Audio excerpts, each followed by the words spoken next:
This is the first time I've done this, so go easy on me.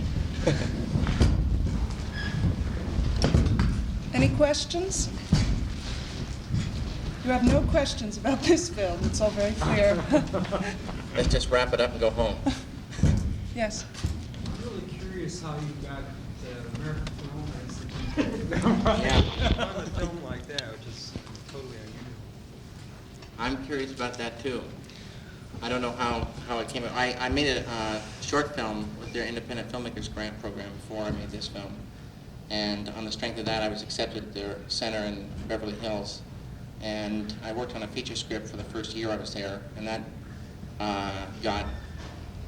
other people got involved and it got wrecked, and so I started working on this. And they left me alone, and they really didn't know exactly what I was up to, I think. Tell me more about the construction of the monster. Yeah, I can't tell you about that. I haven't told anybody, so Huh? I'm sorry. Sorry. Yeah? About the construction of the monster. Of the baby. It's an old family secret recipe. Right. Can't be told.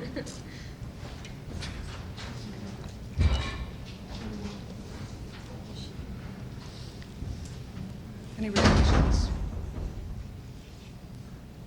Do you want to know Pardon? the reactions? Sure.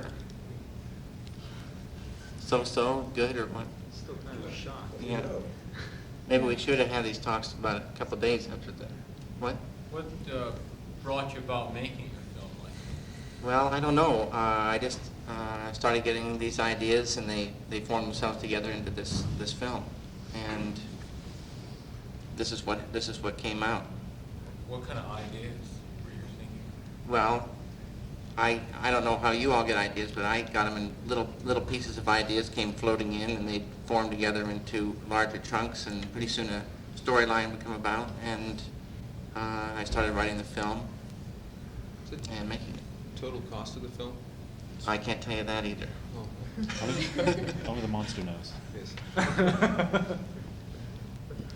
Yeah? Had you done just a few films as like a student before that? Yeah. Well, their Independent Filmmakers Grant program.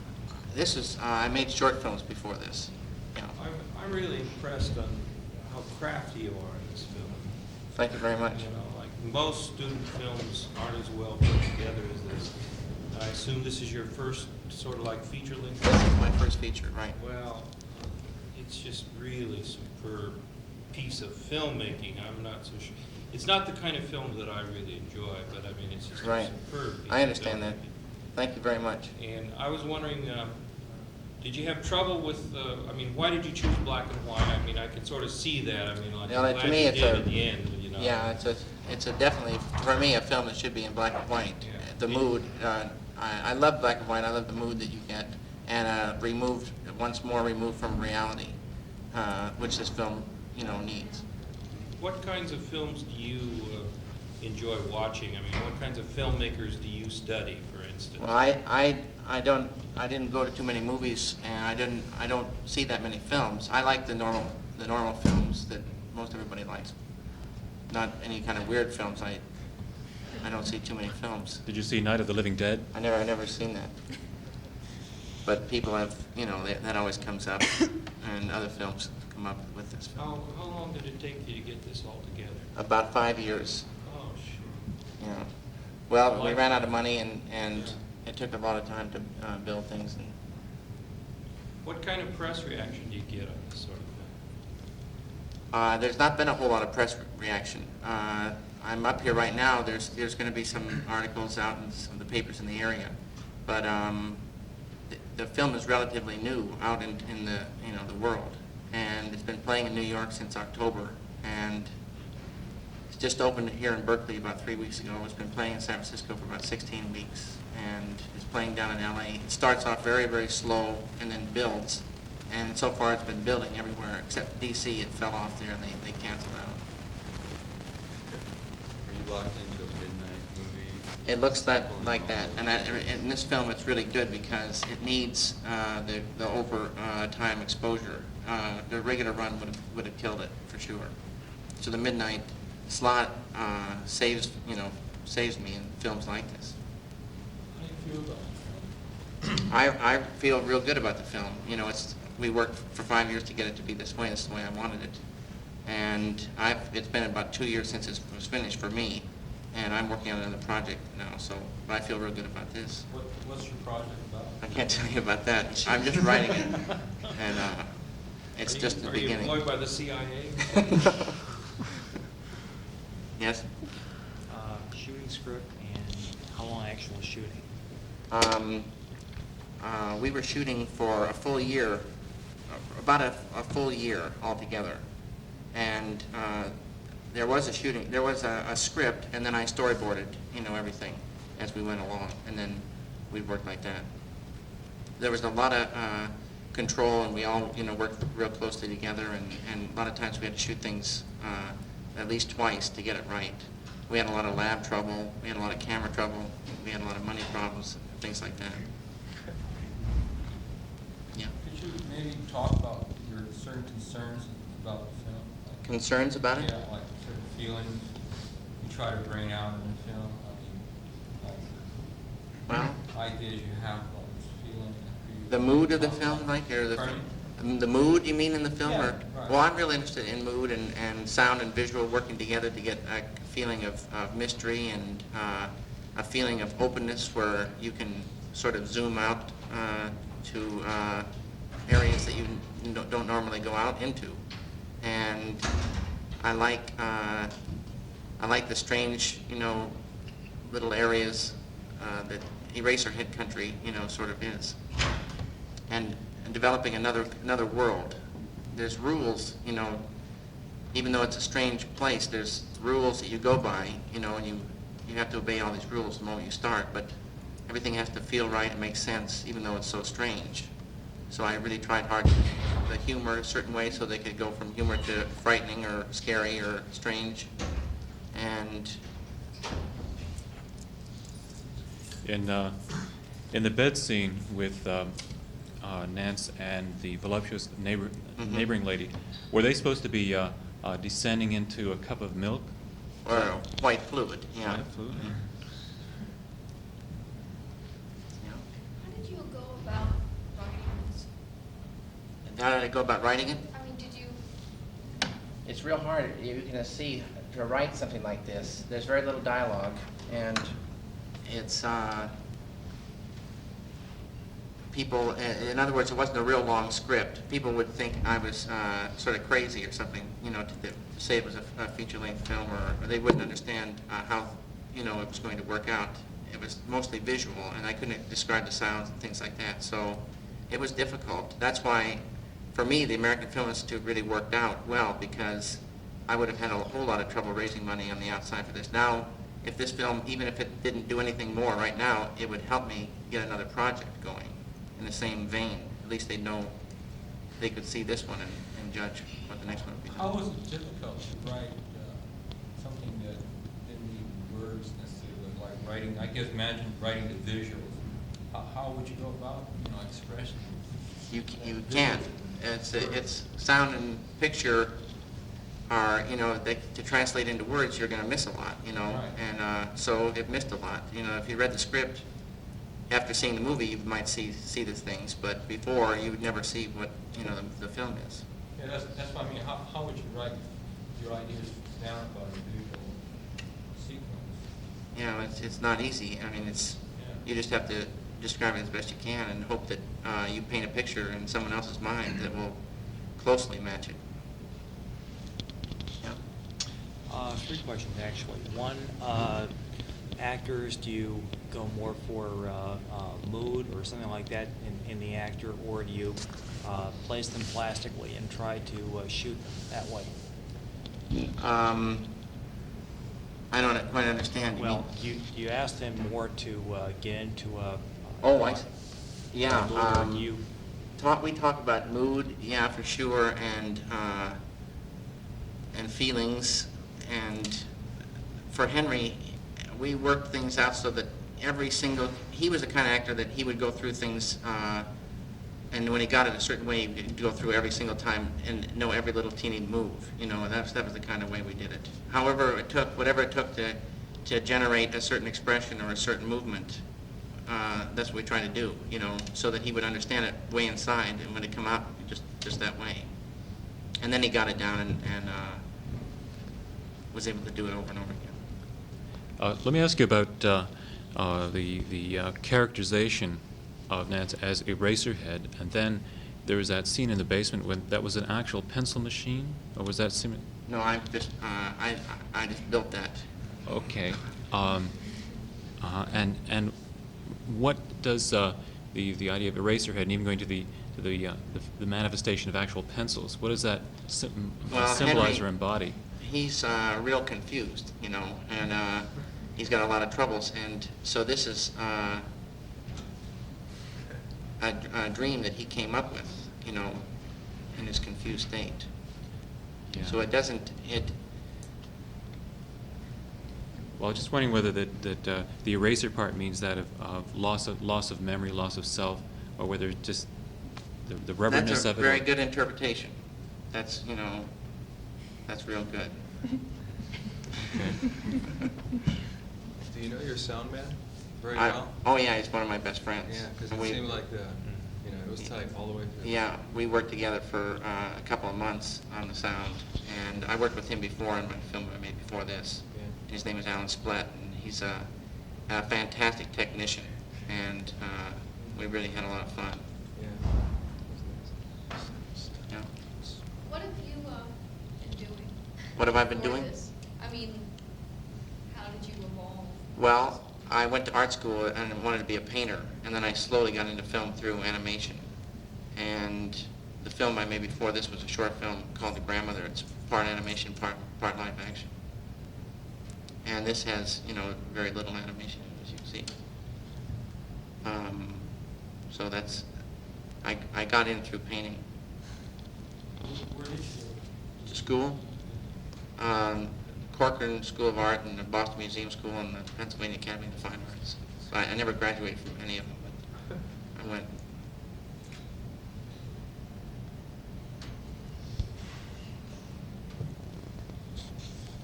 Any more? Yeah. The actors that you used in the film, how did you go about finding these people? Well, some were recommended, and then they recommended other people, and it was pretty amazing in a way because I didn't have to cast around, too much. Henry was one of the first people I saw, and the rest, came that way, and it just worked out. What I was didn't cast a lot of people. What was Sissy Spacek's contribution? She put in some money. She's my sister-in-law, and my wife's brother is her husband, and they put in some money into the film. David, I talked to would you describe it that for the first film, I'm going to film the whole thing like you guys? Oh, the first film I made? Sculptures. Well, it's from painting. I was telling you, I built a three-dimensional sculptured screen. The screen was basically flat, about 6 feet square, with three-dimensional heads that came out of it. And then the film had faces that overlapped, and they went over and over and over again. 3 film faces which overlapped the three-dimensional faces, and then 3 more faces that were just film. And it distorted and gave life to these faces. But it had to go, together. But that wasn't really a film more than it was a painting, a moving painting. Was it in color or black and white? That was in color. Where is the piece now? Long gone. Well, actually, the screen I sold, and the movie I've got somewhere, but it only worked together. The screen, I didn't realize about film that much. In the film, I filmed it, I animated it on a board, on about a 6-foot square board that sat on a radiator, and it had a wall behind it. And so, in the film, the radiator's there and the wall is there. So I had to hang the screen and let that part fall, back behind the stage. But so if you looked at it now, you'd see it would look sort of crazy. Are there other people's work that you sort of feel similar concerns or sort of identify with in any way? there's other people's work that I like. I don't know that I have that many influences. I've got more influences through painting, I think, than through film. Like who? Like Francis Bacon and Kindholtz and Edward Hopper and I guess those are the main ones. The tone of the movie reminded me an awful lot of the feeling I got when I was a kid and saw Frankenstein and Dracula and all Uh-huh. this real tense and dark. Uh-huh. And I was just wondering if you really admire those films yourself. I think I mean, I've seen Frankenstein. I don't think I've seen it in a real good print in a theater, but there might have been some influence, from that, but I don't think so. How do you feel the difference between working this way and the way you had worked in your first film using the models in terms of idea of what art is? Yeah, well, it's a lot easier to be alone in your studio, painting away, than to open yourself up to working with lots of people and equipment and money and all kinds of things that you have to work with in film.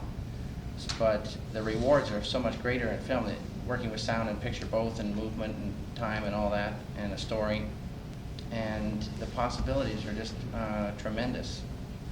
And especially this business between sound and picture, I think that sound is really getting more and more and more important, and it's gonna be really fantastic what we're gonna see, in the future, with feelings from two things working together, two senses really working together. Be really great. So I think artistically, film is way more exciting than painting, for sure. What kind of critical feedback did you get? Well, it was over at the, I guess people liked it at this Deauville Film Festival in France, and then it just won this Golden Antenna Award and a special jury award at Cinema Fantastique, the Boreas Film Festival over in France. Like, has anybody talked to you who you would respect, who's given you like a comment on the film, like just friends or something? Yeah, I've gotten good feedback. People, I think, respect the work, whether they really like sitting through it or not, or see problems in it. Still, the overall feeling is they think it's a good film. Was it hard for the actors to deal with that, or to like work with that? To work with what? What's that? The film, just to like deal with what you were doing? Yeah, they got pretty involved though with everything, and although they didn't see the total thing, they really got into it, and we had a lot of fun. Henry would go around in his bathrobe, and they had a little pair of slippers, and we'd order pizza in, and he'd go out and get it and stuff. Right. So it was a lot of fun. Does he have that pained expression all the time? No. Where did you shoot the film? We shot it. The American Film Institute has this mansion down in, it's called Greystone, that Doheny, the oil millionaire, used to have, and in Beverly Hills. And the whole film, most of it was shot in the stable area of that mansion in Beverly Hills. Stable? Yeah, there was horse stables and attics, haylofts, big rooms and bedrooms, car garages and a greenhouse and gardening rooms and stuff like that. It was quite a complex. And I had about 7 rooms and an attic to build sets, and they let me alone down there. We had to work at night. And Why'd you have to work at night? because there were park department people around during the day and it was too noisy. So we locked it. We were actually locked in the grounds, these 18 acres, every night, and we had a key to one of the gates, but we didn't really go out that much. Do you teach there? Or? No. I was a student there, and when I started the film, then I ran out of money and sort of had to find money on the outside. And they continued to help me with equipment, but that was it. What do you do now? Well, I'm trying to get together another project. Like I say, I'm writing it, but I haven't made any money on this film yet.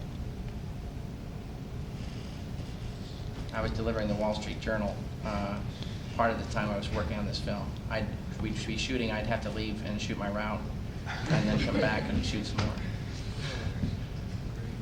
Even now, you're not making any money at all? No. The distribution company puts out so much money to get things rolling, make more prints, and to advertise and stuff like that. Even though this company is not putting out that much money, they have to make that money back before I get my percentage. And then once I get my percentage, I owe some people money that I have to pay before I get any of that. It seems that the Roxy, like a lot of people go to see it. Yeah, it's doing okay. I wish it didn't have to be slotted into a midnight hour. I do, because it's a really interesting film, and I think it deserves a particular hour where you have Well, better concentration. Gary Myers owns the UC Berkeley Theater, and they're going to run it at least one night at a regular time the next calendar's time. Yeah. Have you seen the preview they're running for it? Frankly, it's repellent. I mean, it really is. Oh, it is, huh? Yeah. What is it? What It is wouldn't inspire anybody to go anywhere for anything, and that's part of the problem, I think. There's a It trailer really for is. this film going on? Yeah, I've seen the trailer at the Where? UA, Oh. and Yeah. they insist on running it twice, no less. But it's really, if you're paying a distribution company, Yeah, you're they not put getting that- much for your money. Yeah, it's pretty bad. After I've seeing never the seen film, it. it's a totally different thing. I go to a midnight show for this, but Uh-huh. We better check that out. We better check that out. Yeah.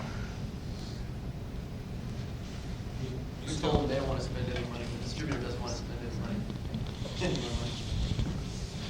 You're in Los Angeles still. Yeah. So you don't want to say anything about your next film? No, I Is it don't. going to be as powerful and make me feel as trapped? I don't think so. This is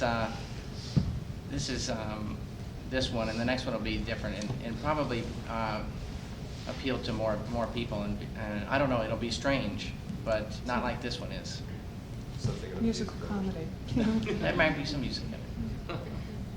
How do you feel about your film? Did by chance it be broadcast on television, on air, instead Well- of projected on the screen? I think it would, well, the sound would suffer and the picture would suffer, and if they broke it up with ads, it would really suffer. It has to be a dark theater and have good sound to really get into the movement, Right. and so it would be really bad. Right. I don't think they would run it on TV anyway right now, but But if you would get some financial support, I mean, they pay quite a bit. yeah. The film I ever made before this that was run on television one time. So you would rather not?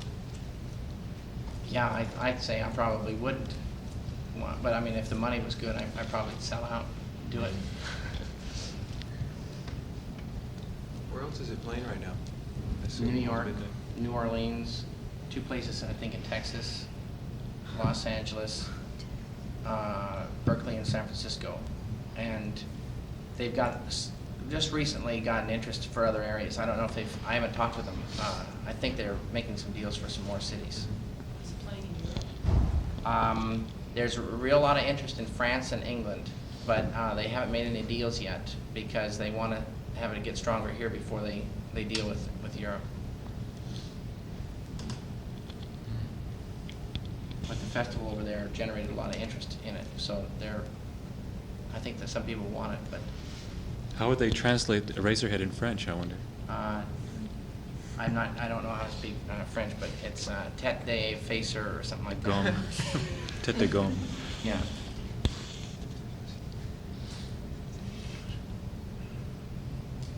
Well, then, thank you all for coming. Yeah, thanks a lot for coming down. Thank you.